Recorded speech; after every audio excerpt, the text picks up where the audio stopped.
a missão que se resume a um jogo. A geração que o Senhor conta é essa geração. Deus, Todo-Poderoso, com sua vontade, levantou um exército voluntário, composto por pessoas indignas, porém escolhidas e predestinadas. Retire tudo aquilo que ocupa o seu coração e que prejudica o ouvir da fé. Quem são esses que deixam tudo para se tornarem servos?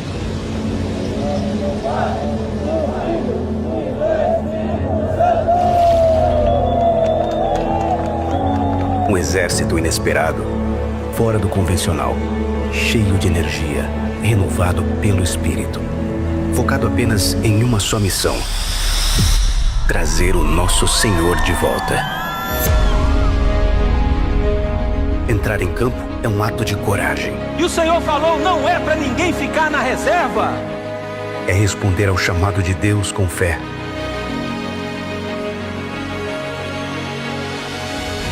A preparação é árdua, trabalhosa, mas a recompensa é muito mais valiosa do que podem imaginar os olhos comuns. Sair às ruas é um ato cotidiano, algo rotineiro. Mas quando eles saem às ruas, estão indo para a guerra, assumindo sua posição no jogo. São a parte forte da igreja. São cheios de vigor e energia. São imparáveis. Quanto mais praticam, mais energia, direção e propósito eles têm.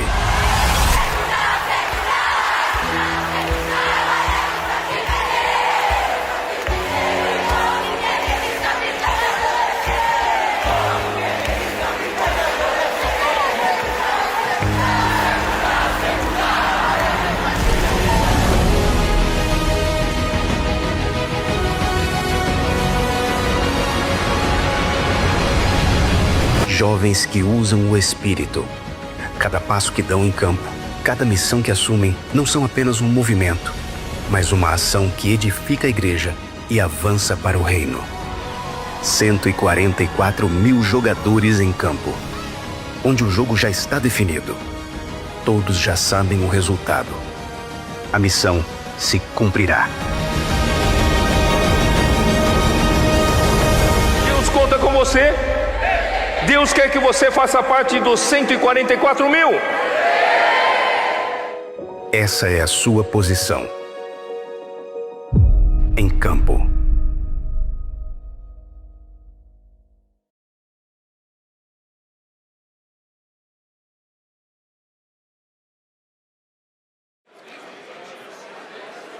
Queridos irmãos, queridas irmãs, sejam todos muito bem-vindos a mais uma transmissão do Instituto Vida para Todos.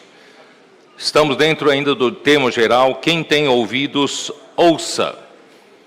Filadélfia, conserva o que tens, para que ninguém tome a tua coroa. Mensagem número 3. Os motivos do cativeiro babilônico. Leitura da Bíblia, Atos capítulo 7, versículos de 35 a 43 e 51 até 53. Louvamos ao Senhor que no fim da semana passada acabamos de ter uma conferência maravilhosa com os adolescentes jovens, a conferência de tropas e capitães. E, como resultado, 324 jovens acima de 17 anos se consagraram para serem aperfeiçoados, para atender a necessidade das missões, serem missionários e serem dispostos a serem enviados para qualquer lugar que o Senhor lhes enviar.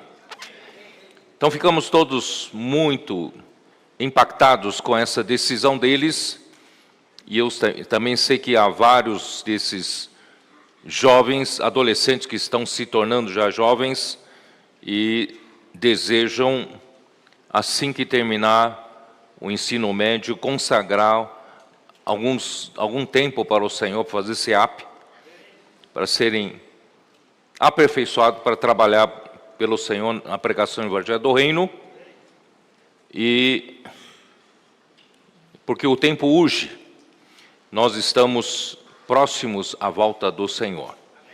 E o Senhor está formando um time vencedor na sua igreja, e por isso nós estamos estudando as 7 igrejas de Apocalipse, capítulos 2 e 3, e aquelas 7 igrejas que o Senhor mandou que João escrevesse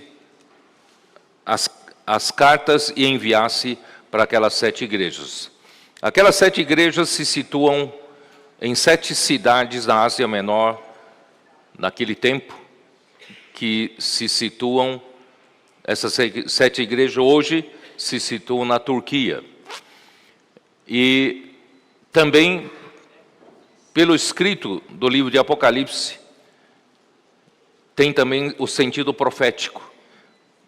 As 7 igrejas da Ásia, com as 7 cartas escritas para elas, compõem toda a profecia da história da igreja, desde o primeiro século até a volta do Senhor.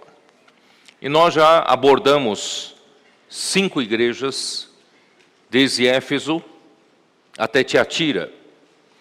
E nós também já abordamos Filadélfia, a igreja em Filadélfia, já, se eu não me engano, já teve pelo menos 10 mensagens. E nós estamos abordando novamente, ou finalizando, a igreja em Filadélfia, nos tempos atuais, e nós vamos também terminar de abordar a igreja em Laodiceia, antes de entrarmos no tema da próxima conferência internacional, que nós iremos abordar o livro de Gênesis.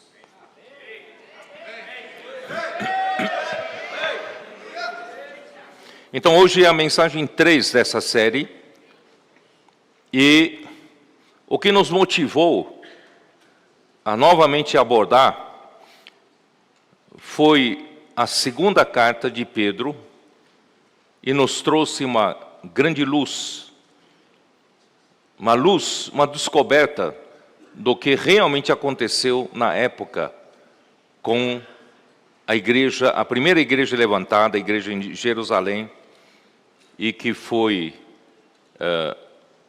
descrita no livro de Atos como nosso modelo, uma igreja vigorosa, uma igreja cheia da presença do Espírito, porque todos eles eram unânimes, perseverando nos ensinamentos dos apóstolos e na comunhão, e assim a igreja tinha saúde, sinais e milagres e prodígios aconteciam pelas mãos dos apóstolos, e o número de pessoas que iam sendo salvas iam acrescentando dia a dia conforme crescia a palavra. No entanto, alguma coisa aconteceu para que essa igreja mudasse um pouco de forma. Não houve mais a segunda fase, depois do capítulo 15 de Atos, não houve mais descrição desse vigor na igreja em Jerusalém. É isso que a segunda carta de Pedro nos trouxe, essa descoberta por onde aconteceu esse problema. Portanto, nós estamos juntos nessa caminhada para descobrir qual foi a causa do problema e qual é o diagnóstico da enfermidade que acometeu a igreja. Quem é médico sabe que se nós temos um paciente padecendo de vários sintomas, sejam de dores, sintomas de febre, sintomas de falta de apetite, perda de peso, e não se consegue descobrir o seu diagnóstico, pode isso levar o paciente a óbito. A igreja, a primeira igreja levantada, a igreja primitiva, era cheia de saúde, cheia de vigor, cheia de avanço, né, do evangelho, e cheio de sinais e milagres acontecendo, e a coisa ia muito bem. Mesmo depois com a entrada em cena do apóstolo Paulo, também iniciou-se uma fase maravilhosa, um trabalho árduo que ele fez nas suas 3 viagens, levantando igrejas entre as nações, mas no final da sua vida, em 2 Timóteo, ele descreve que todos os da Ásia o abandonaram. E no final do século, ano 90, João tenta levar a igreja de volta para essa situação saudável do início da igreja primitiva e tentando levar a igreja de volta para dar atenção à palavra da vida, que é a própria vida eterna, e para introduzir as igrejas novamente na comunhão com o apóstolo, que é a comunhão com o Pai e com seu Filho Jesus Cristo. No entanto, a degradação já havia se instalado, a liderança da igreja preocupava-se mais em cada um buscar sua primazia, sua posição, seu lugar de destaque na obra do Senhor. E assim, no 2º século, a igreja entrou em uma degradação que chegou ao fundo do poço na fase da igreja em Tiatira, que representa na época em que era a igreja romana, a igreja católica romana, e chegou ao final numa situação deplorável. E Deus então teve que restaurar através da reforma da igreja em Sardes. No entanto, essa reforma não se completou, apenas teve um início, mas um início muito fraco. E Deus hoje precisa restaurar a igreja em Filadélfia para que Ele possa fazer a sua vontade, isto é, edificar a sua igreja e o evangelho do reino ser pregado a toda a terra habitada. Por isso o Senhor precisa da igreja em Filadélfia.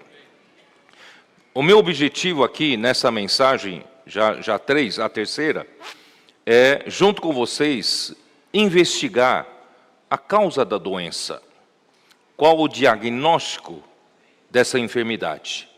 Todo médico sabe que a primeira coisa, quando alguém adoece, é necessário descobrir a causa. O diagnóstico é muito importante. Portanto, vamos descobrir o diagnóstico, vamos olhar qual era a causa principal dessa doença que a igreja acabou se acometendo, tá bom? Então, o título dessa mensagem diz: Os motivos do cativeiro babilônico. Não sei se vocês têm essa noção da história do Antigo Testamento, em que o povo de Israel, ele foi tirado do Egito pela mão poderosa de Deus e levou esse povo até o Monte Sinai, onde lá em Êxodo 19, Deus disse para Moisés, e que Moisés transmitisse ao povo, que ele os levou. Vamos ler, vai. Então, vamos ler. Êxodo 19.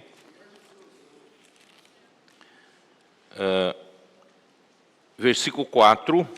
Tendes visto o que fiz aos egípcios, como vos levei sobre asas de águia, e vos cheguei a mim.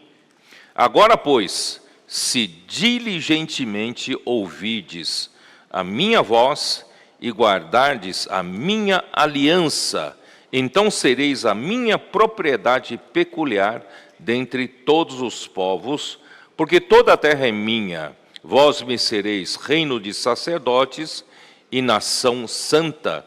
São estas palavras, Moisés, que falarás aos filhos de Israel. Então, aqui Deus, logo de cara, abre o seu coração e mostra o que o povo de Israel, que ele está chamando para ser o seu povo escolhido dele, e o que o povo tem que fazer para prosperar e ir bem na terra. Então, agora, pois, se diligentemente ouvides a minha voz. Quer dizer, o nosso dever principal, irmãos, como povo de Deus, a igreja hoje é o povo de Deus na terra, é ouvir diligentemente a palavra do Senhor e ouvir a voz do Senhor. O que é a voz? Portanto, não é meramente mandamentos em regras, e também Deus, além de dar mandamentos e estatutos para o seu povo, Deus também guia o seu povo através da sua voz, a sua palavra falada, né? E isso tem trazido direção para o povo de Deus. Portanto, cabe a nós, irmãos, nós temos que saber, de um lado, nós temos a Bíblia, né, que é a palavra de Deus escrita, e nós também temos, irmãos, a cada dia ou cada semana, o Senhor tem nos falado, dado uma palavra, e uma palavra que vem pela sua voz. E nós temos desfrutado dessa palavra, e essa palavra é que tem trazido saúde para nós, trazido, né, a direção, né, e a voz de comando. É isso que o povo de Deus tem que fazer, não precisa fazer mais nada do que isso, deixe que a própria palavra faça o seu trabalho. Portanto, se diligentemente ouvides a minha voz e guardardes a minha aliança, quer dizer, não é só ouvir, entrar por um ouvido, sair por outro ouvido, mas precisa guardar, pôr em prática a palavra do Senhor. E como pôr em prática, graças a Deus, hoje nós praticamos a imersão na palavra, e Deus já nos mostrou que o homem não é capaz de guardar a sua palavra sem inculcá-la no coração. Por isso ele deu para o povo, né, outra maneira, a maneira certa de guardar, que está em Deuteronômio capítulo 6. Deus disse: estas palavras que vos ordeno hoje estarão no vosso coração. Quer dizer, a palavra não é só para ser ouvida e passando de um ouvido para outro. A palavra precisa ser gravada, guardada no nosso coração, e a maneira de fazer isso é inculcar. Inculcarás nos seus filhos, nos filhos dos seus filhos, esta palavra que vos falo, não é isso? Levantando-se de manhã, né, deitando-se à noite, andando, sentado em casa, andando na rua, em todo o tempo, irmãos, nós precisamos inculcar a palavra no coração. Essa é a verdadeira maneira certa de guardar a aliança do Senhor, e assim o povo teria saúde. Infelizmente, nós sabemos que o povo de Israel, até, no deserto, não obedeceu à voz do Senhor, não obedeceu à voz de Moisés, não creram na palavra do Senhor, e na hora em Cádiz Barneia, hora de Deus os introduzir na boa terra de Canaã, conforme havia prometido, eles duvidaram, tiveram medo de entrar, 10 espias voltaram tumultuando o povo, provocando o povo, na sua incredulidade, e somente 2, Caleb e Josué, eles disseram: vamos entrar, que se o Senhor falou, Ele vai nos dar para possuir essa terra. Mas o povo todo se rebelou, desobedecendo a palavra de Deus dada por meio de Moisés. E dessa forma, esse povo voltou para o deserto, já podia ter entrado na boa terra de Canaã, pela incredulidade, voltou para o deserto, acabou permanecendo no deserto por 40 anos. E assim, irmãos, mostra a dificuldade que o povo de Deus tem de ouvir a palavra e crer na palavra de Deus e guardar a sua palavra. E depois que Josué os introduziu na boa terra, se estabeleceu como uma nação, um reino, e através do rei Davi, esse reino se consolidou, se expandiu e se consolidou, né? No entanto, esse povo, ao passar dos anos, acabou se dividindo já no tempo do rei, do filho de Salomão, Roboão. Houve uma divisão de 2 reinos. Reino do norte se tornou reino de Israel, e o reino do sul, o reino de Judá. E o reino do norte, praticamente todos os reis do reino do norte fizeram o que era mal perante os olhos do Senhor, e por fim o Senhor os permitiu que os assírios vencessem a eles e levassem todos para o cativeiro, né, do meio da Síria. E mais tarde o reino de Judá também seguiu, né, esse caminho mau, e não ouviram a palavra do Senhor, a voz dos profetas, e no fim não houve jeito. Esse povo, esse reino de Israel, reino de Judá, também foi extinto pelo rei Nabucodonosor da Babilônia. E o povo de Judá foi levado para o cativeiro, né, babilônico, espalhado pelas cidades da Babilônia. Portanto, irmãos, esse cativeiro babilônico tem o seu motivo. Temos que descobrir qual é o diagnóstico, porque o povo perdeu o reino, né? Perder o reino é praticamente, no tempo de hoje, irmãos, a igreja perder a sua base, perder a sua existência, praticamente perder a sua existência. Então, esse é o cativeiro babilônico. Então, vamos descobrir qual é o motivo, vamos tentar descobrir, investigar, né, o diagnóstico. Vamos ver em Levítico, capítulo 26. Levítico 26, Deus estava alertando o seu povo sobre a escolha que o povo faria. Se escolhesse a bênção pela obediência à palavra de Deus, eles teriam bênção. Capítulo 26, versículo 3. Se andardes nos meus estatutos, guardardes os meus mandamentos e os cumprirdes, né? Você ouve a voz do Senhor e você guarda, né, guarda os seus mandamentos e cumpre os seus mandamentos.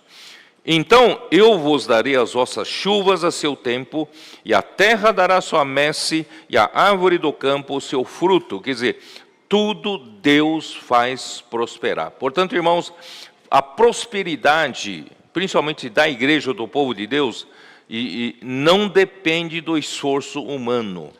O que a igreja precisa fazer, irmãos, é ouvir a voz do Senhor, guardar e cumprir a palavra do Senhor. E traz a bênção, isso traz a bênção. A debulha se estenderá até a vindima, e a vindima até a sementeira. Comereis o vosso pão a fartar, e habitareis seguros a vossa terra. Estabelecerei paz na terra, né? Eu não vou ler tudo isso por causa do tempo, não vou ler tudo. Vocês podem ler em casa. Irmãos, quando a situação da igreja, do povo de Deus, estiver normal, essa é a nossa vida normal. Tudo flui, tudo acontece, né? Porque a mão de Deus é conosco. As coisas começam a fluir. Se o homem quer, né, fazer coisa por si próprio, as coisas não fluem. Então, graças a Deus, irmãos, se a igreja escolher a bênção do Senhor, irmãos, é escolher a palavra, amar a palavra, guardar a palavra e cumprir a palavra do Senhor, né? Por exemplo, versículo 7, perseguirei os vossos inimigos e cairão a espada diante de vós. Quer dizer, inimigos de Deus estão aí, né, nos atacando a igreja, a palavra do Senhor, a edificação, mas não tememos não, porque Deus é que vai derrotar os inimigos. E versículo 9, para vós outros olharei e vos farei fecundos, e vos multiplicarei e confirmarei a minha aliança convosco. Quer dizer, quando os olhos do Senhor estão fitos sobre nós, Ele nos fará fecundos e nos multiplicará. Portanto, irmãos, quando nós falamos em duplicar o número de pessoas na igreja do ano passado para esse ano, irmão, nós não estamos falando de uma voz vazia, não.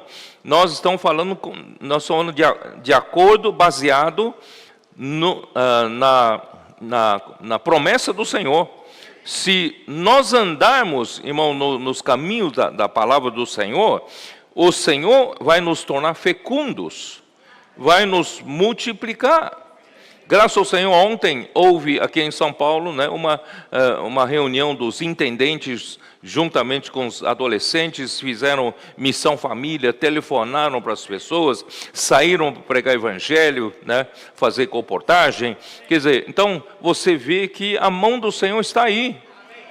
Mesmo que tenhamos dificuldades, tal, mas o Senhor está aí, a mão está conosco, está com a igreja. As coisas fluem, né, e as pessoas são ganhas. As pessoas são, né, isso significa que a igreja está sendo fecunda e está se multiplicando, tá? Isso é o resultado de nós obedecermos a palavra do Senhor. Agora, do contrário, do versículo 14 em diante, a desobediência traz o quê? Traz o castigo de Deus. E diz aqui, versículo 14, e qual é o motivo, né, dos castigos? Mas se me não ouvirdes e não cumprirdes todos estes mandamentos, se rejeitardes os meus estatutos e a vossa alma se aborrecer dos meus juízos, a ponto de não cumprir todos os meus mandamentos e violardes a minha aliança, então vos farei isso. Porei sobre vós terror, a tísica, a febre ardente, que fazem desaparecer o lúcido dos olhos e definhar a vida. Quando a gente perde o brilho dos olhos. Você já viu isso? Por isso que eu perguntei uma vez para os adolescentes, para os jovens, né, vocês podem dizer que a conferência foi maravilhosa, mas eu quero ver no final da conferência se vocês têm brilho nos olhos. O brilho nos olhos representa saúde, representa vigor, né? Então, irmãos, nós precisamos ter brilho nos olhos. Quando você perde, né, o brilho nos olhos, é porque você não está bem de saúde, tá? Se ainda assim, versículo 18, se ainda assim com isto não me ouvirdes, tornarei a castigar-vos 7 vezes mais por causa dos vossos pecados. Quebrarei a soberba da vossa força. Por isso, irmão, não é pela nossa força que nós fazemos a obra de Deus, não é pela nossa capacidade, né? Se a gente pensa que nós somos capazes, o Senhor quebra a nossa força. E vos farei que os céus sejam como ferro e a vossa terra como bronze. Versículo 21, e se andardes contrariamente para comigo, e não me quiserdes ouvir, trarei sobre vós pragas 7 vezes mais segundo os vossos pecados. Versículo 23, se ainda com isto não vos corrigirdes, para volverdes a mim, irmãos, é voltar para o Senhor. Voltar para o Senhor, que ouvir a voz dele, né? Porém, andardes contrariamente comigo, então também serei contrário a vós outros.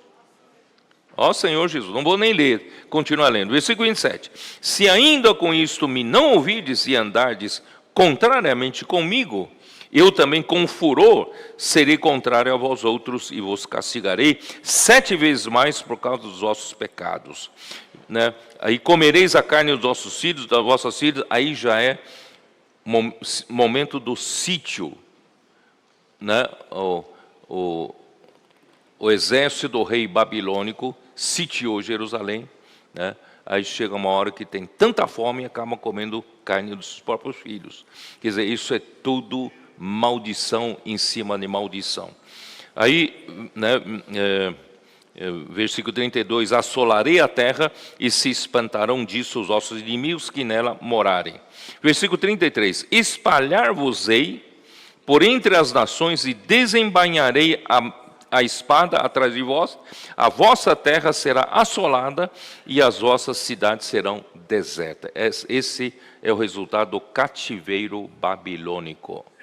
Irmãos, a igreja se tornou, no final das contas, um deserto. E graças a Deus, o Senhor não desistiu da igreja. Ele começou a restaurá-la, né? Então é isso que eu quero dizer para vocês. Então, vamos para Atos 7, as palavras que Estevão disse perante o Sinédrio, porque nós estamos ainda no meio disso, né?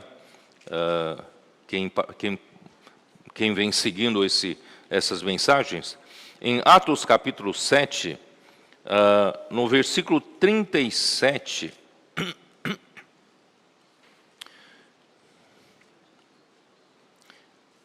eu já disse que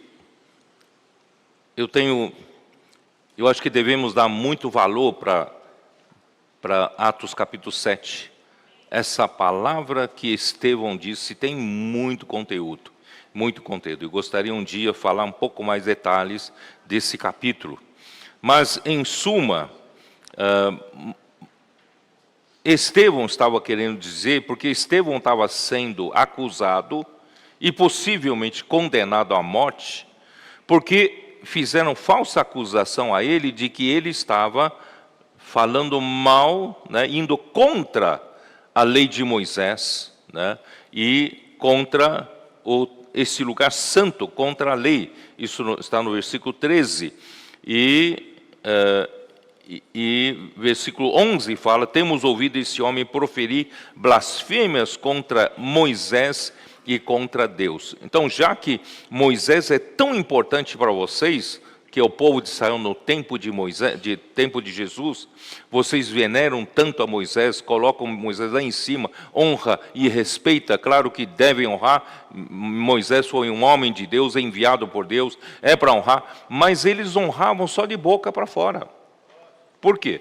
Porque esse mesmo Moisés que Deus enviou, ali versículo 37, foi Moisés quem disse aos filhos de Israel, Deus os suscitará dentre vossos irmãos um profeta semelhante a mim, e este Moisés quem esteve na congregação no deserto, com o anjo que lhe falara no monte Sinai, com os vossos pais, o qual recebeu, olha, isso é precioso demais, Moisés recebeu palavras vivas para nos transmitir.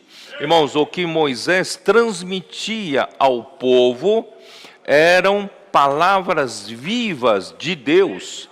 Por isso, irmãos, um profeta não é meramente um teólogo para ensinar teologia ao povo, não. Um profeta é para transmitir palavras vivas de Deus ao povo de Deus, né? Então, só que a quem nossos pais não quiseram obedecer.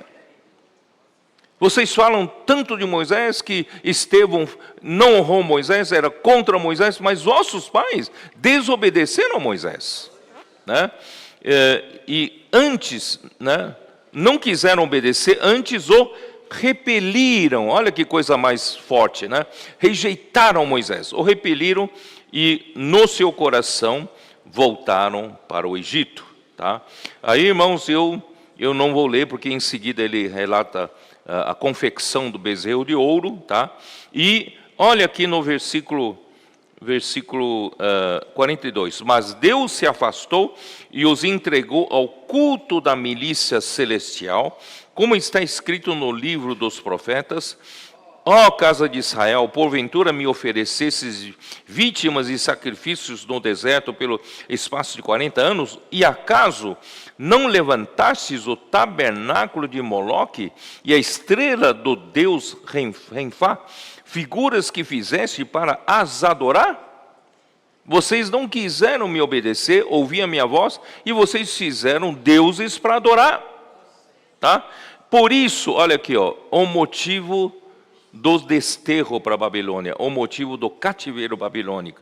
Por isso vos desterrarei para além da Babilônia. Aqui Estevão já deixou claro, tá? Então, vamos diagnosticar. Qual é o problema, então? Qual é o diagnóstico certo? Olha aqui, versículo 51. Homens de dura cerviz e incircuncisos de coração e de ouvidos, vós sempre resistis ao Espírito Santo. Vocês de boca falam da lei, falam de Moisés e lutam contra todos aqueles que falam mal de Moisés, falam contra a lei. Vocês matam, julgam, né? Mas vocês é que resistem ao Espírito Santo. Porque assim como fizeram os vossos pais, também vós o fazeis. Ele acusa, mas ele dá a prova. Qual dos profetas vossos pais não perseguiram? Quem são profetas que Deus enviava ao povo? São pessoas enviadas para falar por Deus. E Deus estava, de certa forma, desesperado, vendo aquele povo, né, descer ladeira abaixo. E Deus mandou profeta após profeta para dar-lhes palavra, advertência, para que esse povo volte para ele. Mas eles perseguiram os profetas. E não só perseguiram os profetas, eles mataram os que anteriormente anunciava a vinda do justo. Quem é a vinda do justo? É a vinda do Senhor Jesus Cristo. Eles mataram os profetas que anunciavam a vinda de Cristo, a vinda de Jesus. E do qual vós agora vos tornastes traidores e assassinos. Quer dizer, vocês traíram a Jesus, que era o profeta que Deus prometeu a Moisés que enviaria para o seu povo. Esse o profeta, vocês o traíram e vocês o mataram, né? Então, irmãos, qual é o diagnóstico? Já descobriu o diagnóstico ou não? É rejeitar a palavra de Deus e perseguir e matar quem vem falar em nome de Deus. Quem Deus realmente envia, eles perseguiram, eles mataram. Irmãos, esse é o verdadeiro, né, diagnóstico. Por isso, irmãos, quando tem problema na igreja, é sempre problema com o falar de Deus, tá? Então, vamos lá. Vamos no último capítulo do segundo livro das Crônicas. Último capítulo. Que mostra o início do cativeiro babilônico. Leia do versículo 11 em diante. Tinha Zedequias a idade de 21 anos quando começou a reinar e reinou 11 anos em Jerusalém. Fez o que era mal perante o Senhor seu Deus. Preste atenção agora. E não se humilhou perante o profeta Jeremias, que falava da parte do Senhor. O rei, o líder principal do reino de Israel, do reino de Judá, não dava ouvidos ao que Deus falava por meio do profeta Jeremias, tá? Rebelou-se também contra o rei Nabucodonosor, que o tinha ajuramentado por Deus, mas endureceu a sua cerviz e tanto se obstinou no seu coração que não voltou ao Senhor Deus de Israel. Aí o problema está no coração. Versículo 14, também todo o chefe dos sacerdotes e o povo. A culpa não está somente no rei, também os sacerdotes e o povo, né, aumentavam mais e mais as transgressões, segundo todas as abominações dos gentios, e contaminaram a casa que o Senhor tinha santificado em Jerusalém. Hoje, irmãos, isso representa a casa do Senhor, a igreja, tá? o Senhor Deus de seus pais, começando de madrugada, falou-lhes por intermédio dos seus mensageiros. Vocês prestaram atenção aqui? O Senhor, Deus de seus pais, começando de madrugada, Deus não foi omisso não. Desde a madrugada, falou-lhes por intermédio de seus mensageiros. Quem eram os mensageiros dele? Os profetas. Porque se compadecera do seu povo e da sua própria morada. Deus amava ainda esse povo, amava o lugar da sua habitação, que estava em Jerusalém. Eles, porém, irmãos, olha só esse versículo 16. Eles, porém, zombavam dos mensageiros, desprezavam as palavras de Deus e mofavam dos seus profetas, até que subiu a ira do Senhor contra o seu povo e não houve remédio algum. Eles zombavam, eles desprezavam e eles, aqui fala, mofavam dos seus profetas. O que você entende disso? Por isso, o que é mofar dos seus profetas, né? Tá? Talvez você pode usar também a versão King James atualizada, que fala que eles ridicularizavam seus profetas, ridicularizavam. Isso quer dizer o quê? Irmãos, aqui nós começamos a entender 2 Pedro. 2 Pedro, ele fala no capítulo 3, fala dos falsos mestres. Capítulo 2 já fala, capítulo 3 fala dos falsos mestres, fala dos escarnecedores. E a gente não estava entendendo nada. Quem são esses escarnecedores? De onde Pedro tirou isso? De onde vieram os que zombavam da palavra de Deus? Irmãos, vieram justamente na segunda fase da igreja de Jerusalém, onde todos os judeus que creram no Senhor Jesus eram zelosos da lei. E Pedro, que falava por Deus o ensinamento dos apóstolos, era o quê? Era ridicularizado. Tudo que Pedro falava, a presente verdade e a palavra profética, que ele mesmo fala no capítulo 1, Pedro era ridicularizado.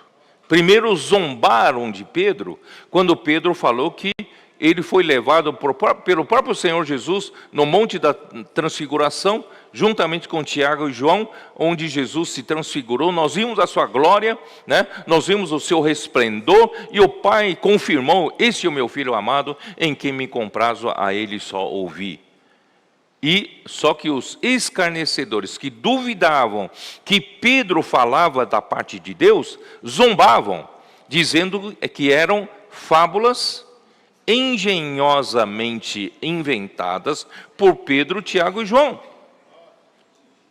E depois eles zombavam a respeito da palavra sobre a promessa da vinda do Senhor. Eles zombavam, né? Você, Pedro, que fala tanto da vinda do Senhor, mas o Senhor não tem mostrado nem sinal da sua vinda. Irmãos, isso aí que surge quando você não dá mais valor à palavra que um profeta fala da parte de Deus, você passa a escarnecer, você passa a ridicularizar o profeta e você passa a zombar da palavra profética. Irmãos, vocês estão me entendendo que eu estou mostrando o diagnóstico? Aí, irmãos, aí é doença mortal. Doença mortal. A igreja se adoeceu. Com isso adoeceu. O povo de Israel se adoeceu. Rejeitando a palavra dos apóstolos. Aí, o que aconteceu? Não houve, né, por isso o versículo 17, Por isso o Senhor fez subir contra ele o rei dos caldeus, o qual matou os seus jovens à espada na casa de seu santuário, não teve piedade nem dos jovens, nem das donzelas, nem dos velhos, nem dos mais avançados em idade. E todos os deu nas suas mãos. E também os utensílios da casa do Senhor, né, foram levados para a Babilônia. Queimaram a casa de Deus, versículo 19. Derrubaram os muros de Jerusalém, que Jerusalém ficou desprotegida. Porque, presta bem atenção, eu não vou falar nada ainda sobre isso, mas vou voltar a falar sobre os muros de Jerusalém. Foram derrubados. A casa de Deus, o templo, foi queimada, né? E os palácios imperiais, tá? dos reis, também foram queimados, também destruíram todos os preciosos objetos. Tá? Então aí foram os que escaparam da espada, aí se levou para a Babilônia, onde se tornaram seus servos e de seus filhos até ao tempo do rei da Pérsia, para que se cumprisse a palavra do Senhor por boca de Jeremias, até que a terra se agradasse dos seus sábados, todos os dias da desolação repousou, até que os 70 anos se cumpriram. 70 anos de desolação, de abandono, né, sem a casa de Deus em Jerusalém. Então, irmãos, fica evidente que o cativeiro babilônico foi causado por ter o povo de Judá abandonado a palavra de Deus, isto é, o governo de Deus. Por que temos que ouvir a palavra de Deus? É para Deus nos governar. É ou não é? Porque no deserto, cada um fazia o que bem entendia. Mas agora, na boa terra, você tem que saber que tem um comando. E Deus é quem comanda, Deus é quem governa. Mas se você mata os mensageiros de Deus, você mata os profetas de Deus, e quem governa? É o homem. E o homem governando só pode dar esse desastre que deu, né, o cativeiro babilônico. Tá? Então eles abandonaram o governo de Deus para seguir os seus próprios caminhos, desprezaram as palavras do Senhor e zombaram, né, as palavras do Senhor por meio do profeta Jeremias, e zombaram dos mensageiros e ridicularizaram as palavras de Deus. Irmãos, mas graças a Deus, na história de Israel, Deus permitiu que um rei gentil, que não tem nada a ver com Judá, o Senhor moveu o seu coração e ele fez um decreto surpreendente. Tá? Isso está em Esdras, livro de Esdras, capítulo 1.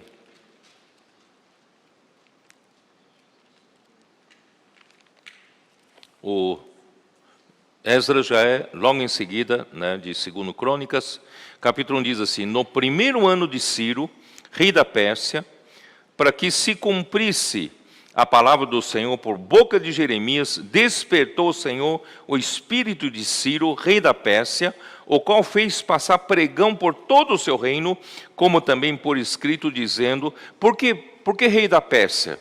Porque a Babilônia, mais tarde, foi derrotada pelo Império Medo-Persa. Então, a Pérsia, né, se tornou um império e derrotou a Babilônia. E assim que o Ciro, rei da Pérsia, né, conquistou a terra, logo que ele conquistou, né, ele no ano seguinte, ele fez um decreto. Isso Deus é quem fez. O que moveu a ele fazer esse decreto? Só Deus mesmo pode fazer isso. Então, ele não tem nada, ele não é judeu, não tem nada a ver com Judá, mas ele falou assim: assim diz Ciro, rei da Pérsia: o Senhor Deus dos céus me deu todos os reinos da terra e me encarregou de lhe edificar uma casa em Jerusalém de Judá. Quem dentre vós é de todo o seu povo, seja seu Deus com ele, e suba a Jerusalém de Judá, e edifique a casa do Senhor, Deus de Israel, ele é o Deus que habita em Jerusalém. Isso quer dizer o quê? Vamos fazer um paralelo da história da igreja. A história da igreja, no final do primeiro século, já víamos sinais evidentes da degradação, e a partir do século II começou a descer ladeira abaixo. E, por fim, também o templo foi destruído, em símbolo, né? E também Deus não tinha mais o seu lugar de habitação aqui na terra. Mas Ele não desistiu da igreja. Ele também, né, mandou restaurar a volta para Jerusalém, a volta para a reconstrução do templo. Isso também aconteceu na história da igreja, né, e nós podemos acompanhar depois. Então, o que aconteceu? Quem dentre vós aí, todo aquele que restar em alguns lugares em que habita, os homens desse lugar o ajudarão com prata, ouro, né, bens e gado, afora as dádivas voluntárias para a casa de Deus, a qual está em Jerusalém. Olha só, um rei do nada, rei da Pérsia, né, e depois de 70 anos, ele estabelece esse decreto, e o povo de Judá, aqueles que quiserem, né, tiverem no seu coração, né, a vontade de restaurar a nação de Israel, restaurar Jerusalém, restaurar o templo, irmãos, esses então voltariam, né? Imagina só, isso já são dezenas de anos depois, o povo já havia se estabelecido na Babilônia, não é isso? Um já tinha um negócio, um comércio disso, comércio daquilo, já tinham sua própria profissão, e todos estavam estabelecidos, e quem está disposto a voltar para uma terra toda desolada, voltar a reconstruir o templo, irmãos, tinha que ter chamamento do Senhor, é isso. Por isso, quem voltou, dá uma olhada aqui, ó. Quem voltou, capítulo 2, versículo 64. Toda esta congregação junta foi de 42.360. Então são 42.360 dos filhos de Judá, dos descendentes ali, que voltaram, tá? E mais quem? Afora os seus servos e suas servas, que foram 7.337. Tá? E ainda tinham 200 cantores e cantoras. Somando tudo, vai dar 49.897 pessoas que voltaram, atenderam o decreto do rei Ciro e voltaram para reconstruir o templo. Uma minoria, menos de 50 mil. Provavelmente havia já milhões de judeus espalhados pela Babilônia, somente menos de 50 mil dispuseram a voltar a reconstruir o templo. Consideraram a reconstrução do templo importante. E graças ao Senhor, irmão, na história da igreja é a mesma coisa. Sob a liderança de Zorobabel e de Jesua, a reedificação do templo foi concluída, tá, no ano 516 a.C., Portanto, desde o decreto de Ciro até a conclusão do templo, foram 22 anos. 22 anos. Então, até que não foi muito demorado. Tá? 22 anos reconstruindo o templo. Fazendo um paralelo à história da igreja, observamos o início vibrante da igreja, né, em Jerusalém, em que o ensinamento dos apóstolos está, voltando a ler Atos 2, 42. Vamos lá. Vamos fazer um paralelo com a igreja? Atos 2, 42.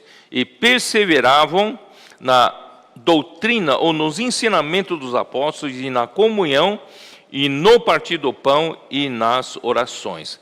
Em cada alma havia temor, e muitos prodígios e sinais eram feitos por intermédio dos apóstolos.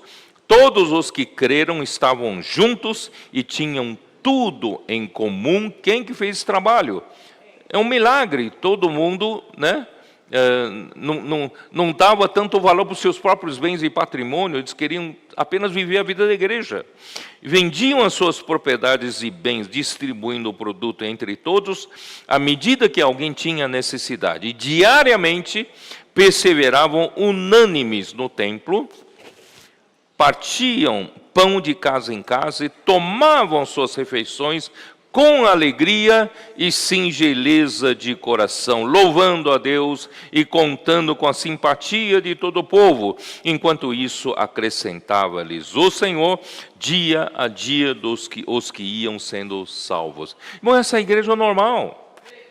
Essa é a igreja que tinha, prospera e tinha vigor, tinha energia da vida, não é isso? E se multiplicava e crescia.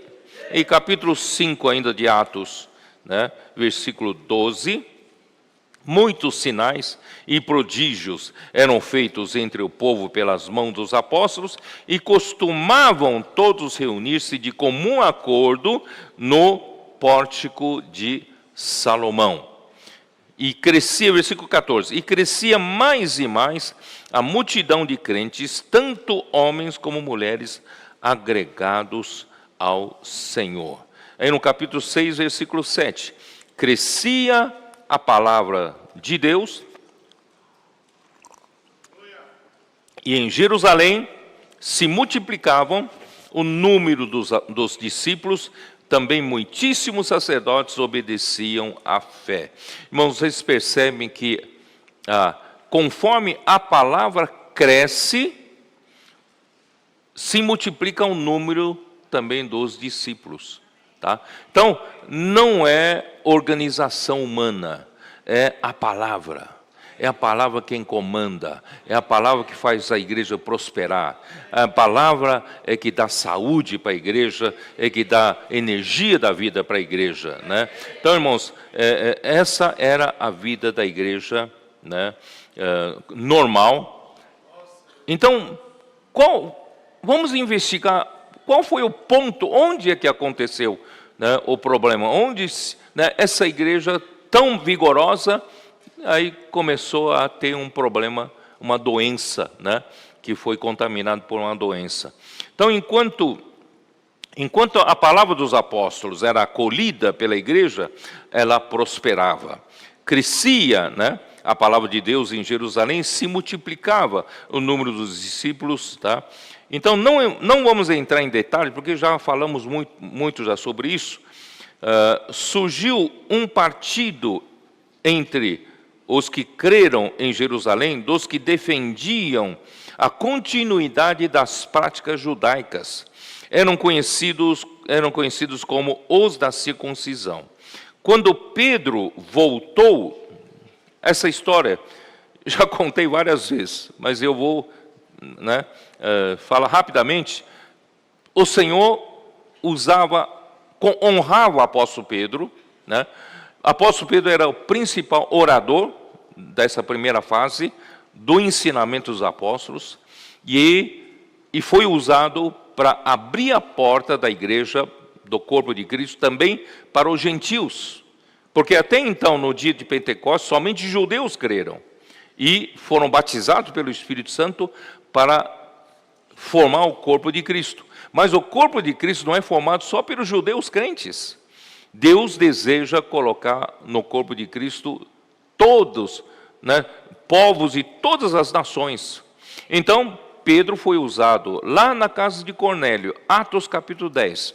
E ele foi enviado para pregar a palavra lá. Só que antes de pregar a palavra, ainda em Jope, desceu um lençol, um grande lençol, com toda sorte de quadrúpedes, aves e répteis, que eram coisas imundas, que os judeus não podem colocar na boca.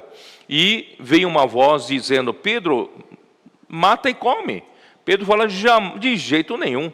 Nunca entrou na minha boca qualquer coisa imunda. Eu não vou comer, não. Aí no final da terceira vez, não considere impuro o que Deus santificou. Ele não estava entendendo o que era aquilo, e foi nessa hora que chegaram os homens da casa do Cornélio, que o convidou para pregar a palavra lá.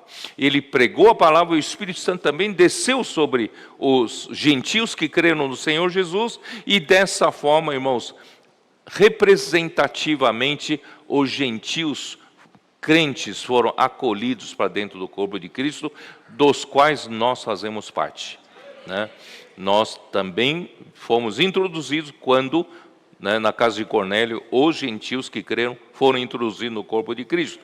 E só que quando ele voltava para Jerusalém, depois dessa experiência, também era difícil para ele, e ele foi interpelado, aqui em Atos capítulo 11, logo nos primeiros versículos, né, versículo 1, Atos 11, chegou ao conhecimento dos apóstolos e dos irmãos que estavam na Judéia, que também os gentios haviam recebido a palavra de Deus. Tá? Quando Pedro subiu a Jerusalém, os que eram da circuncisão o arguíram, dizendo: entraste em casa de homens incircuncisos e comestes com eles. Né? O que quer dizer isso? Irmãos, nos costumes judaicos, era proibido um judeu entrar na casa de um incircunciso, de um que não é judeu, né, e comer com ele, muito menos comer com eles. E Pedro fez tudo isso. Então, os que eram da circuncisão, zelosos pela lei de Moisés e pelos costumes de Moisés, e interpelaram, questionando o apóstolo. Tá? Aí o apóstolo então teve que explicar que Deus é que o mandou para abrir a porta do evangelho da igreja também para os gentios. Aí eles apaziguaram, tal, mas aí ficou um problema. Então surgiu um partido na igreja em Jerusalém que defendiam a continuidade da prática da lei de Moisés. Tá? Então isso aí começa, irmãos, nós começamos a entender e fazer um diagnóstico. Vocês estão me entendendo? Nós estamos começando a desenhar um diagnóstico. Aí quando, nesse mesmo momento, olha só no capítulo 11 de Atos dos Apóstolos, os que foram dispersos na perseguição por causa da morte de Estevão, vocês se lembram no capítulo 7? E no capítulo 8 levantou-se uma grande perseguição contra a igreja, e ali disse que todos os discípulos foram dispersos. E eles saíram, não saíram inativos, saíram pregando o evangelho. Só que eles pregaram o evangelho somente aos judeus, porque no conceito deles, pregar o evangelho para formar a igreja é só para os judeus. E alguns desavisados, dá uma olhada aqui, ó, capítulo 11, versículo 19. Então os que foram dispersos por causa da tribulação que sobreveio a Estevão, se espalharam até Fenícia, Chipre e Antioquia, não anunciando a ninguém a palavra, senão somente aos judeus. Alguns deles, porém, que eram de Chipre e de Cirene, e que foram até Antioquia, falavam também aos gregos, anunciando-lhes o evangelho do Senhor Jesus. Quer dizer, alguns não foram avisados que não era para pregar o evangelho aos gentios. Eles pregaram aos gregos e os gregos foram salvos. Né? Foram salvos. E, irmãos, olha o versículo 21. A mão do Senhor estava com eles e muitos crendo e se converteram ao Senhor. Aí levantou-se a igreja Antioquia, a igreja dos gentios, que creram no Senhor. E essa notícia a respeito disso chegou aos ouvidos da igreja que estava em Jerusalém e enviaram Barnabé até Antioquia. Barnabé, vai lá, dá uma olhada o que é aquilo ali, né? Vê se é igreja, vê se realmente, né, tem cara de igreja. Aí o Barnabé foi lá, tendo ele chegado, vendo a graça, né, de Deus, alegrou-se, exortava a todos aqui com firmeza de coração, permanecesse no Senhor. Ele confirmou isso aqui, a igreja, o Espírito te levantou, né? Aí olha aqui, né, porque era homem bom, cheio do Espírito Santo e de fé, e muita gente se unia ao Senhor. Olha o versículo 25. E partiu Barnabé para Tarso à procura de Saulo.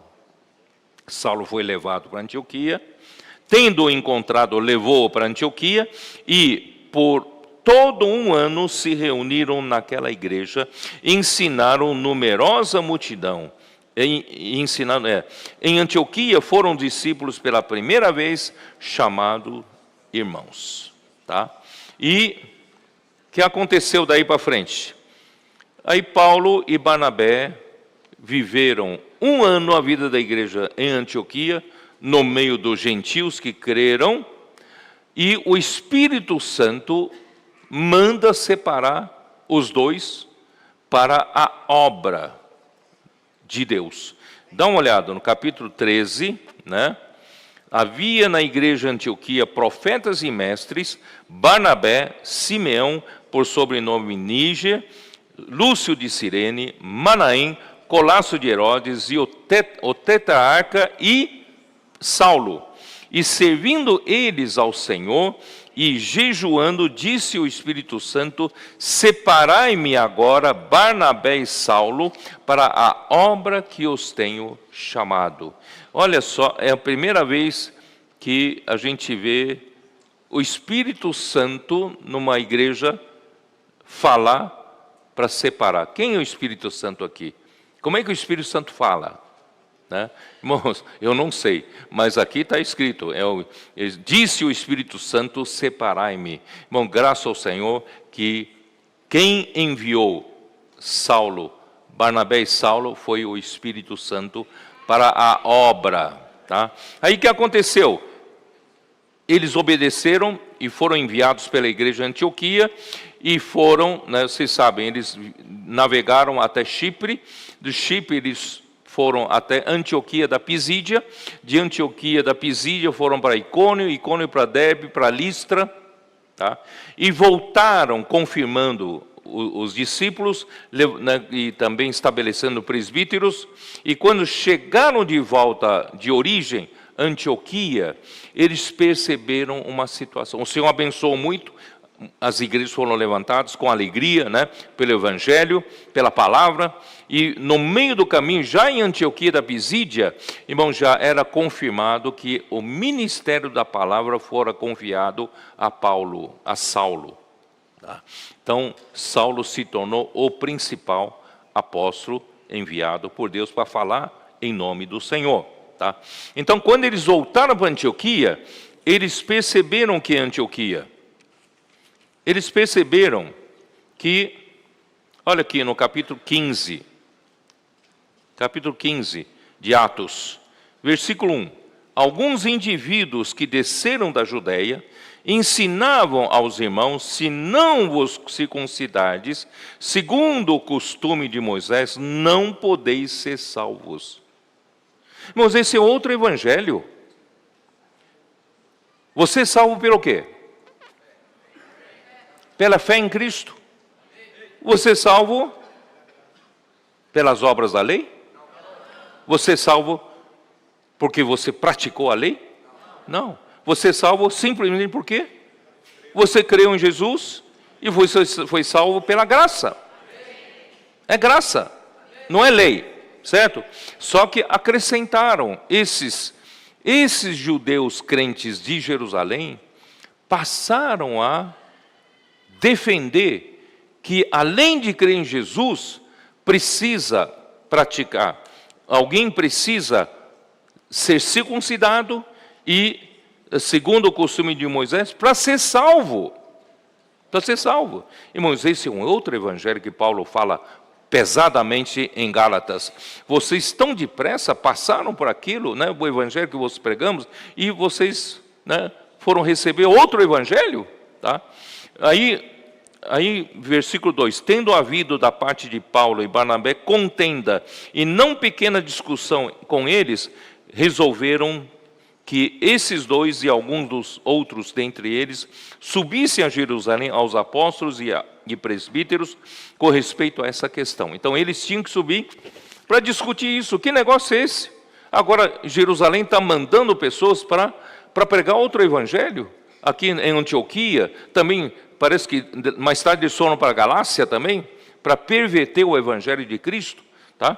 Então, aí no versículo 5 do capítulo 15 mostra: insurgiram-se entretanto, alguns da seita dos fariseus que haviam crido, dizendo: é necessário circuncidá-los e determinar-lhes que observem a lei de Moisés, colocando isso como uma imposição até no mesmo lugar, no mesmo nível da salvação.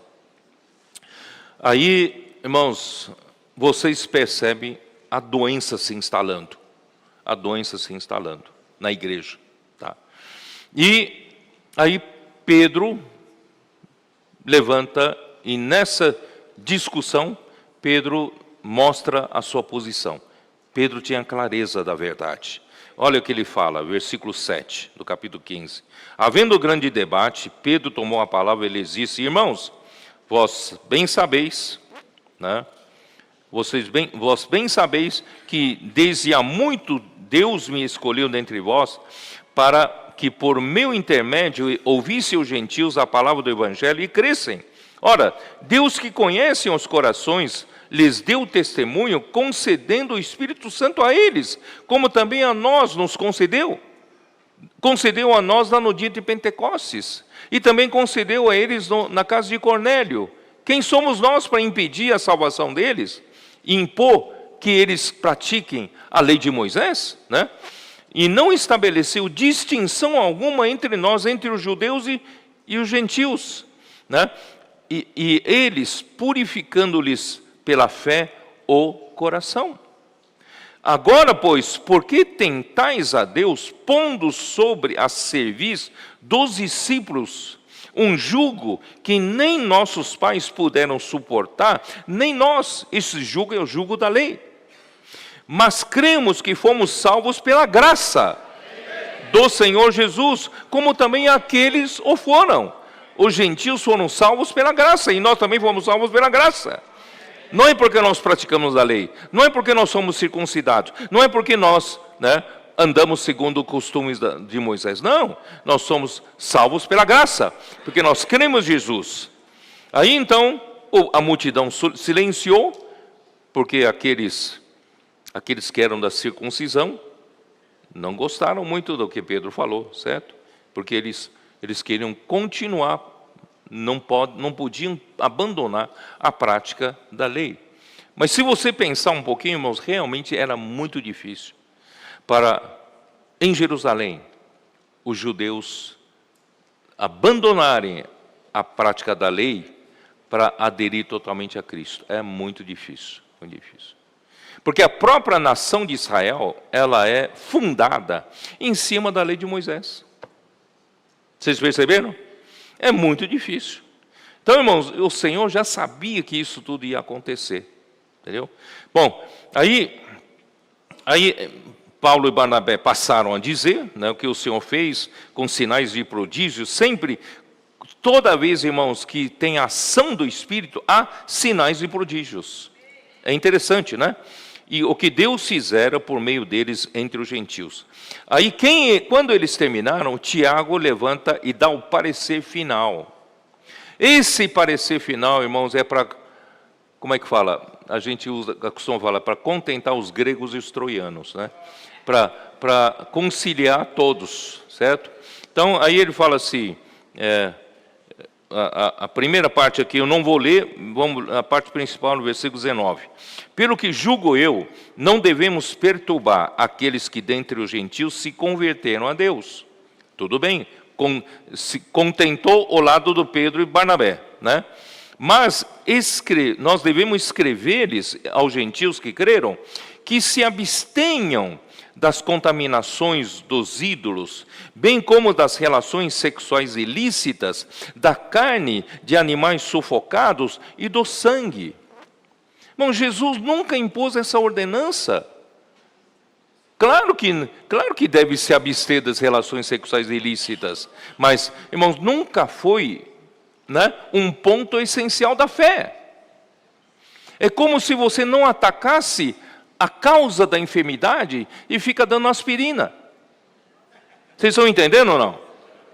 O paciente vai morrer de todo jeito. Não é isso? Tem que atacar a causa, né? Então, não sei se vocês estão me entendendo. Então, esse é o problema, né? Então, aí mais do que isso, ele deu essas ordenanças que Jesus não deu essas ordenanças. Aí, versículo 21, porque Moisés, porque ele precisava contentar, ele precisa dar uma satisfação para os que são da circuncisão. Porque Moisés tem em cada cidade, desde tempos antigos, os que o pregam nas sinagogas, onde é lido todos os sábados. Porque no mundo de então, aquela região ali, tinham judeus em todas as cidades. E tendo judeu em toda a cidade, tinham sinagogas. E nas sinagogas se prega Moisés em todos os sábados. Então quer dizer o quê? Não vamos impor a lei sobre os gentios, mas se eles quiserem acompanhar Moisés, tem quem fale, tem quem lê todos os sábados, porque ele não separou claramente a fé da lei. E o que isso causou? Causou a segunda fase da vida da igreja em Jerusalém. Essa foi a causa da doença. Vocês concordam comigo ou não? Ó Senhor Jesus. Vocês vão dizer, peraí, né, Pedro, você está sendo muito radical aí, né? Então, dá uma olhada em Atos 21. Quando Paulo, já na sua terceira viagem, ele resolve passar por Jerusalém. Quando ele subiu em Jerusalém para se encontrar com os líderes de Jerusalém, está em Atos capítulo 21, versículo 17. Dá uma olhada.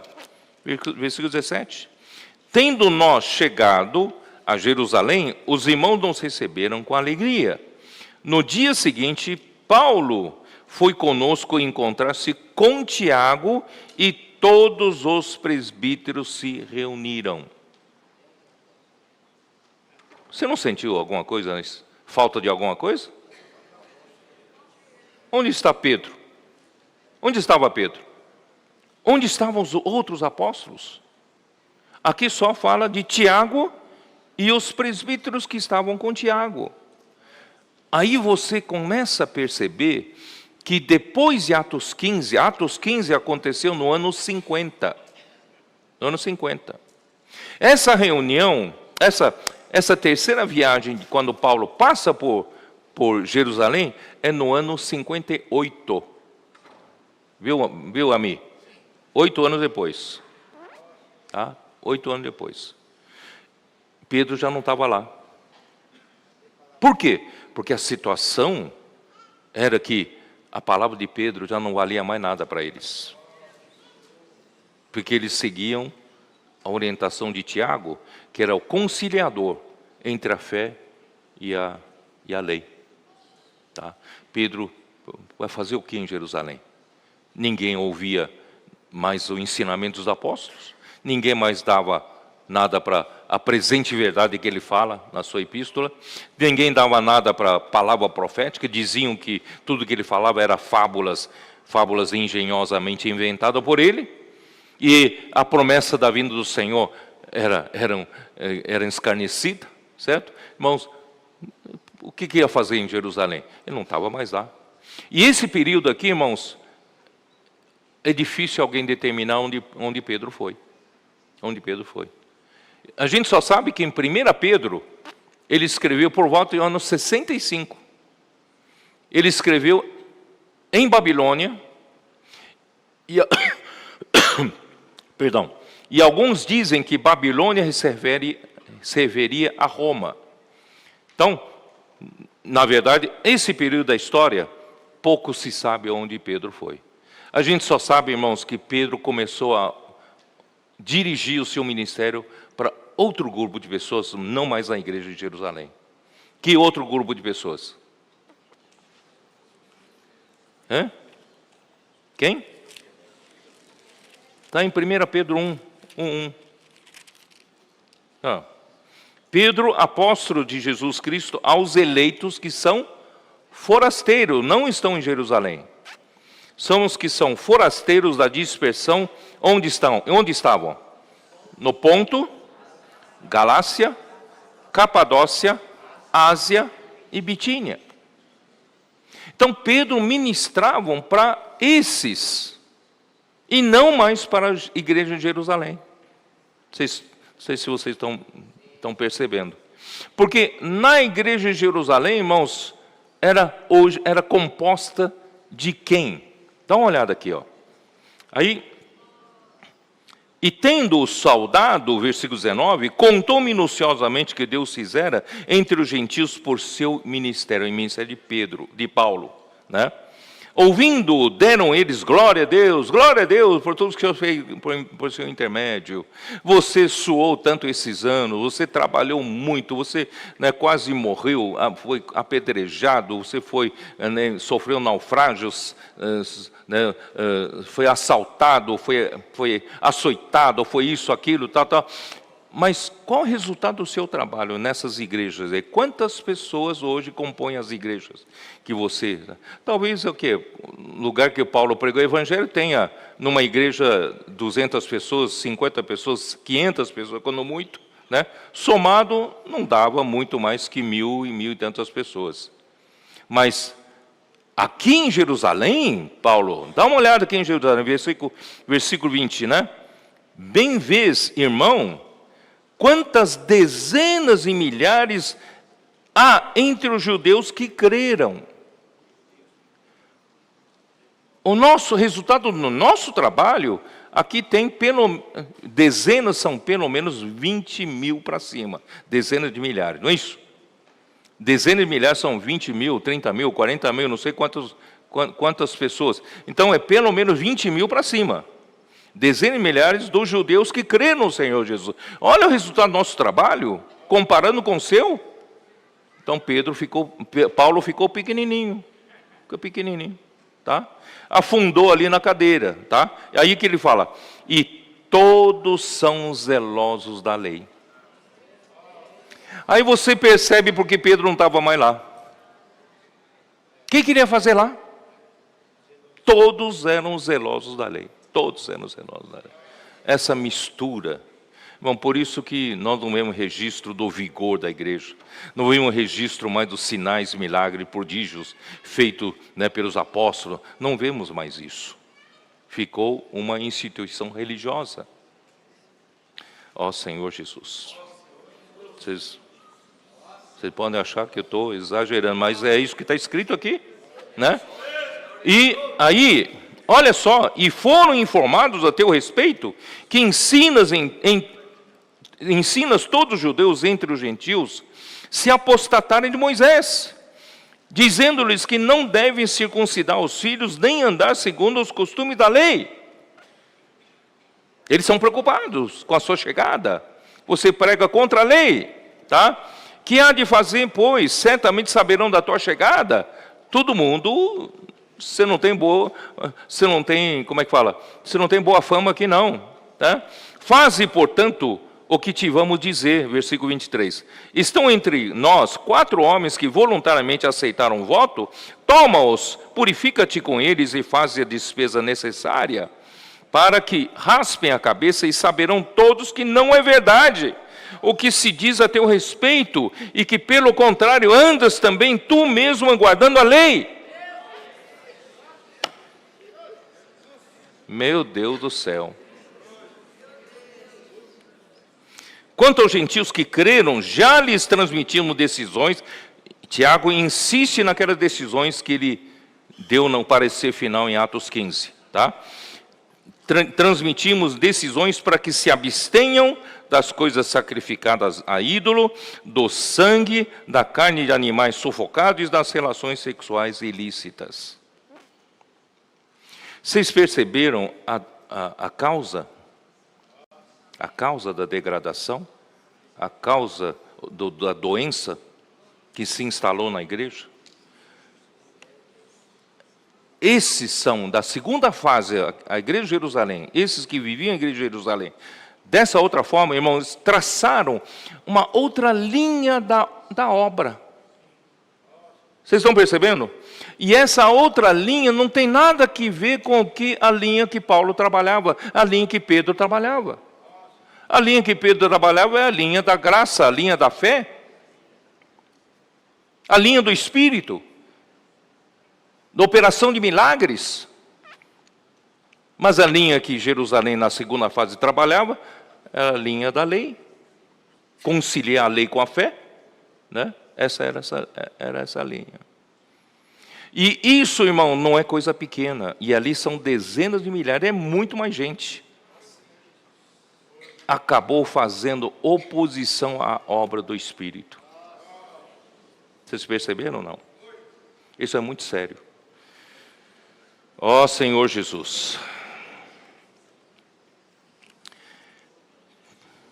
Podemos confirmar pelo texto que a igreja de Jerusalém já não perseverava no ensinamento dos apóstolos como no início da vida da igreja. Confirma ou não? Não, né? Eles já não perseveravam no ensinamento dos apóstolos, porque Pedro nem tinha o que mais fazer lá, tá? As palavras do apóstolo Pedro já não eram recebidas com a palavra profética. Isso justifica a sua ausência como os demais apóstolos. Tiago tomou a liderança da igreja.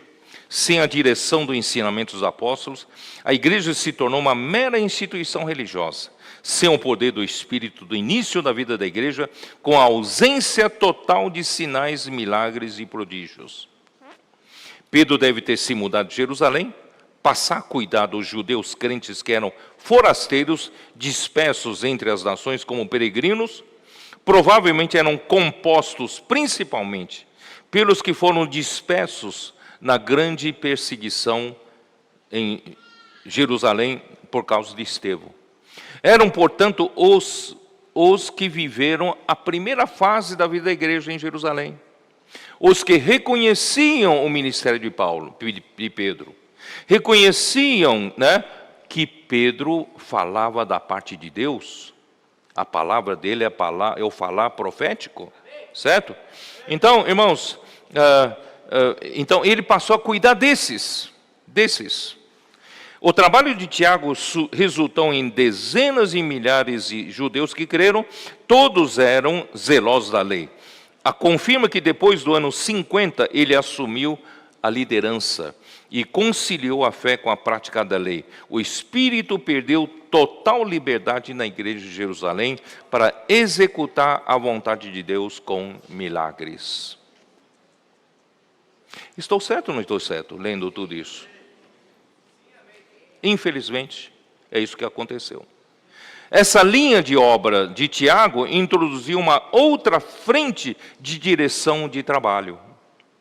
Produziu uma obra paralela à obra do Espírito, fazendo oposição a ela. Em sua segunda epístola, Pedro usa palavras fortes para se referir aos falsos mestres que faziam oposição à verdade ministrada por ele. Não é isso que nós lemos? 2 Pedro, dá uma olhada. 2 Pedro 1.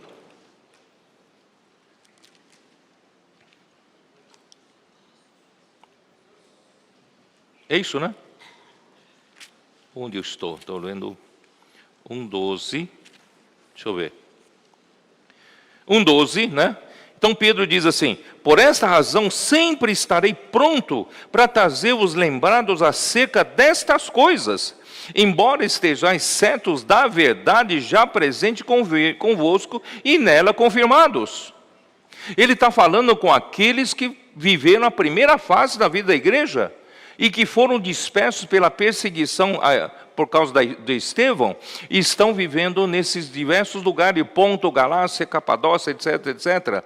Então, eles não se contaminaram com essa segunda fase, essa maneira, né, de conservar a prática da lei da igreja em Jerusalém. Então, Pedro falou: eu vou fazer de tudo para vocês se lembrarem da palavra, vocês se lembrarem, né, da presente verdade. Também considero justo, enquanto estou nesse tabernáculo, despertar-vos com essas lembranças. Eu quero sempre lembrar vocês, irmãos, é a palavra que faz a obra de Deus. Por que Pedro fala tudo isso? Certo de que estou prestes a deixar o meu tabernáculo, como efetivamente nosso Senhor Jesus me revelou, quer dizer, até mesmo eu sei que eu estou próximo da minha partida, próximo de morrer, mas De minha parte, esforçar-me-ei diligentemente por fazer que a todo tempo, mesmo depois da minha partida, conserveis lembrança de tudo. Quer dizer, não se esqueçam da palavra, né, do ensinamento dos apóstolos. Isso que vai trazer saúde para a igreja. Não entra naquilo não, de entrar pela linha da circuncisão, né? Então, aí que ele fala o versículo 16, que eu expliquei várias vezes, porque não vos demos a conhecer o poder e a vinda de nosso Senhor Jesus Cristo, seguindo fábulas engenhosamente inventadas, mas nós mesmos fomos testemunhas oculares da sua majestade. Estão dizendo que são fábulas engenhosamente inventadas. Não, nós somos testemunhas oculares. Não estamos inventando fábulas, não. Estão, né, e que ele recebeu da parte de Deus Pai, de Deus Pai, honra e glória, quando pela glória excelsa lhe foi enviada a seguinte voz: este é o meu filho amado em quem me comprazo.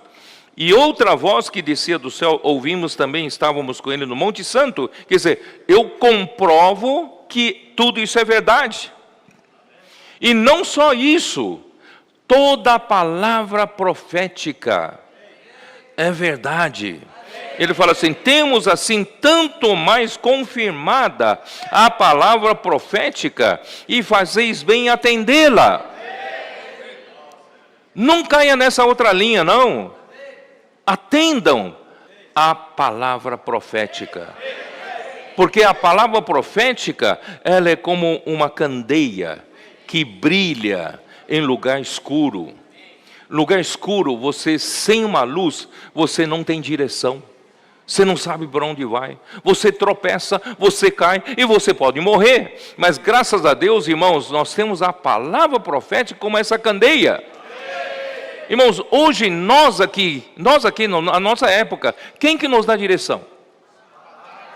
Quem que nos localiza onde nós estamos?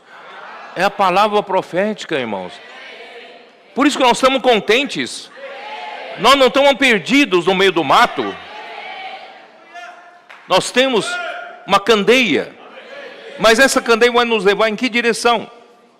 Essa luz pode nos levar para o lugar errado. Mas aqui fala, não, essa candeia vai te levar para a vinda do nosso Senhor Jesus. Essa candeia vai levar você até que o dia, vai dirigir você até que o dia clareie e a estrela da alva nasça em vosso coração. Por isso ele fala, sabendo primeiramente isso, que nenhuma profecia da Escritura provém de particular elucidação. Quer dizer, ninguém inventa nada. Os verdadeiros profetas falam da parte de Deus. Eles não têm direito de falar a sua própria palavra. Deus é quem põe a palavra na sua boca, e ele fala somente o que Deus ordenar. Irmãos, isso tudo está em Deuteronômio 18, certo? E aí ele começa a falar aqui, ó, né, versículo capítulo 2, versículo 1, assim como no meio do povo surgiram falsos profetas, assim também haverá entre vós falsos mestres, os quais introduzirão dissimuladamente heresias destruidoras, até ao ponto de renegarem o soberano Senhor que os resgatou, trazendo sobre si a repentina destruição. Ele está falando de quem? Falsos profetas, falsos mestres. Quem são esses? Quem fazia oposição a ele? Certo? Bom, por isso, irmãos, aí que ele entra aqui eu quero falar um pouco dos escarnecedores, né? E ali no versículo capítulo 3, versículo 1. Amados, esta é agora a segunda epístola que vos escrevo, em ambas procuro despertar-vos com lembranças a vossa mente esclarecida. Por que procuro despertar-vos a vossa lembrança? Lembra do ensinamento dos apóstolos que vocês praticavam, vocês tinham comunhão e a igreja tinha prosperidade. Não se esqueçam daquilo. Então continuem seguindo a palavra profética, né? E porque vocês têm a mente esclarecida. Vocês não, né, foram contaminados com essa direção que foi dada aí, né, conciliar a lei com a fé. vocês têm a mente esclarecida, para que vos recordeis das palavras que anteriormente foram ditas pelos santos profetas, bem como do mandamento do Senhor e Salvador ensinado pelos vossos apóstolos. Ele coloca os apóstolos, que ele faz parte, ele é o primeiro, né? Juntamente com os santos profetas do Antigo Testamento. Vocês devem ouvir a estes, tá? E tendo em conta, antes de tudo, que nos últimos dias virão escarnecedores com seus escárnios, andando segundo as suas próprias paixões. Irmão, quando eu li aqui 2 Pedro, eu não entendia. Pedro estava se referindo a quem? De onde surgiram esses escarnecedores?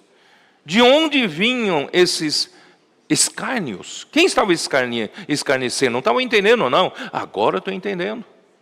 Porque eles dizem que Pedro já não fala por Deus. Pedro, a palavra profética, não mais está com Pedro.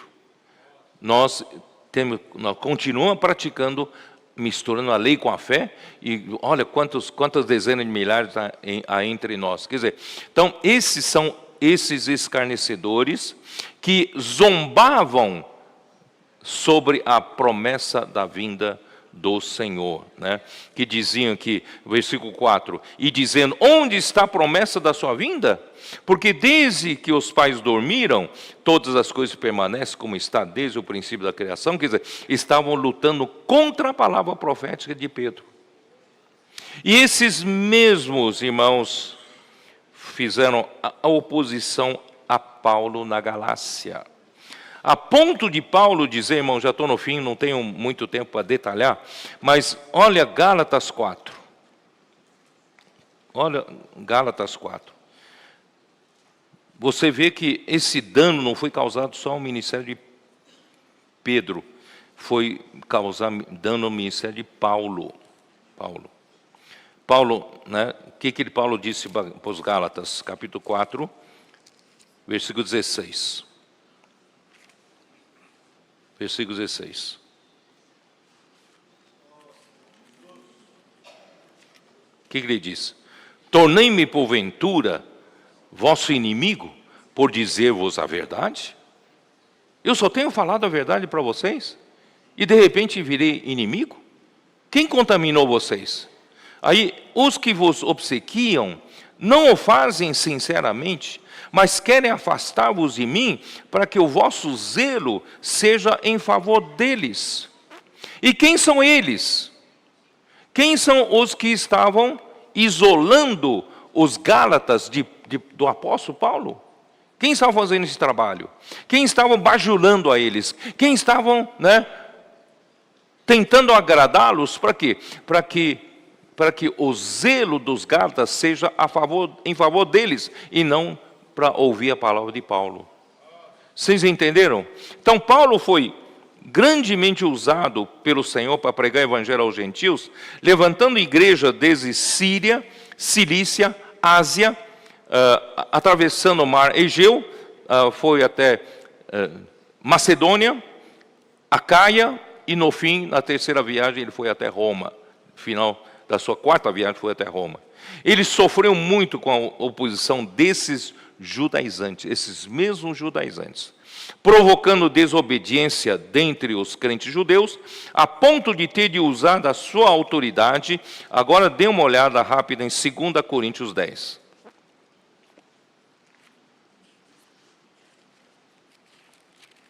Vocês estão entendendo a minha preocupação em diagnosticar o problema?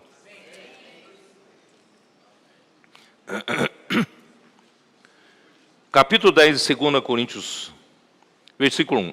E eu mesmo, Paulo, vos rogo, pela mansidão e benignidade de Cristo, eu que, na verdade, quando presente entre vós, sou humilde, mas quando ausente, ousado para convosco.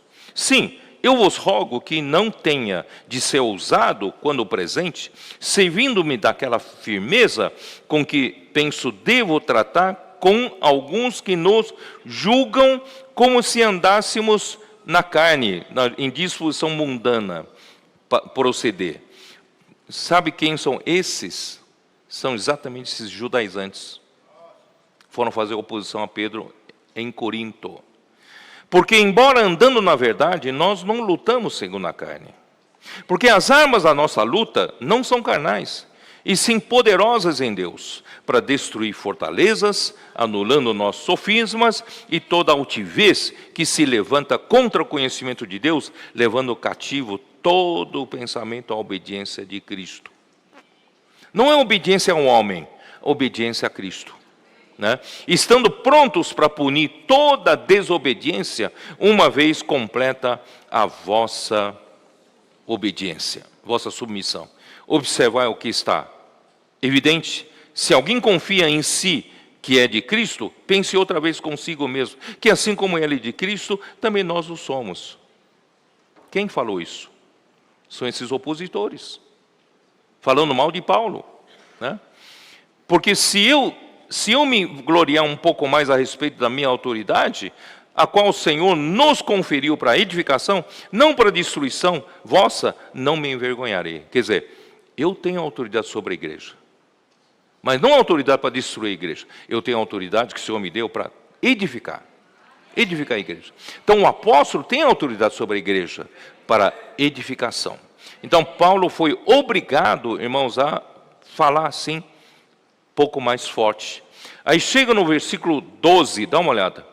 Porque não ousamos classificar-nos ou comparar-nos com alguns dos que se louvam a si mesmos, mas eles, medindo-se consigo mesmos e comparando-se consigo mesmos, revelam insensatez. Eles ficam comparando, ficam ranqueando, né? Quem é melhor, quem está em primeiro, quem está em segundo. Ele falou, isso mostra a insensatez deles. Tá? E no capítulo 11, dá uma olhada no capítulo 11. No versículo 11, ele diz assim, por que razão e por que não vos amo? Deus o sabe, mas o que faço, né? Peraí, antes de ler aqui, ó, eu tenho aqui, ó, eu vou ler no versículo 4. Se, na verdade, vindo alguém pregando outro Jesus que não temos pregado, ou se aceitais espírito diferente que não temos recebido, o evangelho diferente que não temos abraçado, a esse de boa mente o tolerais. Vocês estão tolerando esses. São esses mesmos que Paulo fala em Gálatas. Quem vos fascinou a vós outros, agora vocês estão recebendo outro evangelho? Seja anátema quem prega outro evangelho. Aqui, esses judaizantes estavam pregando outro evangelho, para os coríntios. Porque suponho em nada ter sido inferior a esses tais apóstolos. Essa palavra tais aqui, em versão restauração, foi traduzida até super apóstolos, ou melhor, apóstolos superiores. Então esses judaizantes acham que eles é que são apóstolos e são apóstolos superiores a Paulo. Tá? Embora seja falto no falar, não o sou no conhecimento, mas em tudo e por todos os modos vos temos feito conhecer isto. Aí em seguida ele fala de, eu nunca recebi salário nenhum de vocês. Nunca recebi nenhum benefício financeiro de vocês. Por quê? Porque eu não quero, aqui ó,